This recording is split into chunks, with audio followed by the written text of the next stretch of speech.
শাকিব খান ভাইয়ের সিনেমায় গান করতে পারা মানেই হচ্ছে সর্বোচ্চ একটা প্ল্যাটফর্মে গান করতে পারা আর কি। প্রত্যাশা কি এটা অডিয়েন্স বুঝাই দেবে আমাকে, কোথাকার কোন নোবেল।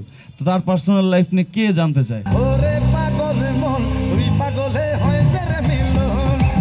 দর্শক আমার থেকে প্রত্যাশা করতে পারে যে সামনে আরও এরকম মামুন ভাই আরও ভালো ভালো সিনেমা বানাবেন এবং সেসব সিনেমায় আমি আরও ভালো ভালো গান করতে পারবো।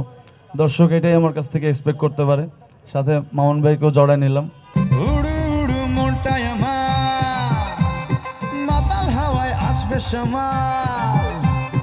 প্রথমত তো শাকিব খান ভাইয়ের সিনেমায় গান করতে পারা মানেই হচ্ছে যে মানে বলতে গেলে বাংলাদেশে মানে সর্বোচ্চ একটা প্ল্যাটফর্মে গান করতে পারা আর কি।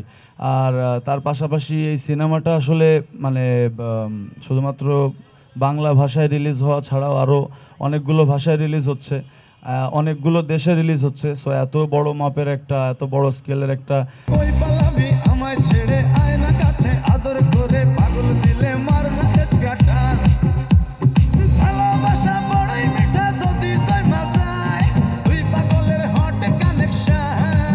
সিনেমায় গান গাইতে পারা পরে আসলে প্রত্যাশা কি এটা অডিয়েন্স বুঝাই দেবে আমাকে, বাট মানে এক্সপেকটেশনের থেকে স্যাটিসফ্যাকশন অনেক বেশি।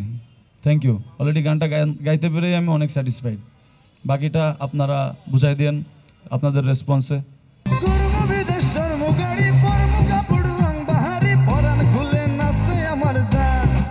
এখনো তো মানে গানগুলো মানুষের সামনে আসেনি ওইভাবে আর কি, মানে প্রপারলি রিলিজ হয়নি। তবে এই যে আমি গান গাইছি এটা আমি আমার বাবা মাকে যখন বলছি তারা অনেক খুশি হয়েছে। আমার যারা আত্মীয় স্বজন তাদেরকে যখন বলছি তারা খুশি হয়েছে, বন্ধুবান্ধব খুশি হয়েছে, ছোটো ভাই ব্রাদার খুশি হয়েছে।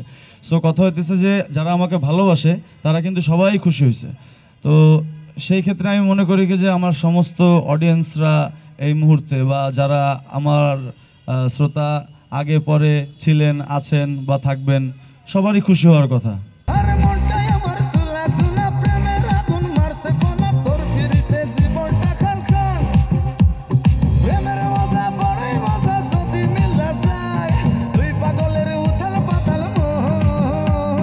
দেখেন এখানে এত বড় একটা সিনেমা রিলিজ হচ্ছে, এত বড় একজন নায়কের, এত বড় একজন ডিরেক্টর পাশে বসা, সেখানে আসলে আমার মতো ক্ষুদ্র একটা মানুষের পার্সোনাল লাইফ সম্পর্কে প্রশ্ন করাটা আসলে একটু মানে কেমন একটু দৃষ্টিকটুই দেখায় বা ফানি দেখায় আমার কাছে মনে হয়।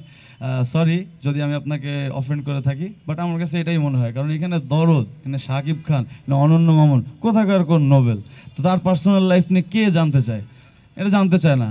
গান করছি, গানটা ভালো হলে আশা করি মানে সবার সব কিছুই ভালো লাগবে ইনশাল্লাহ। Thank you.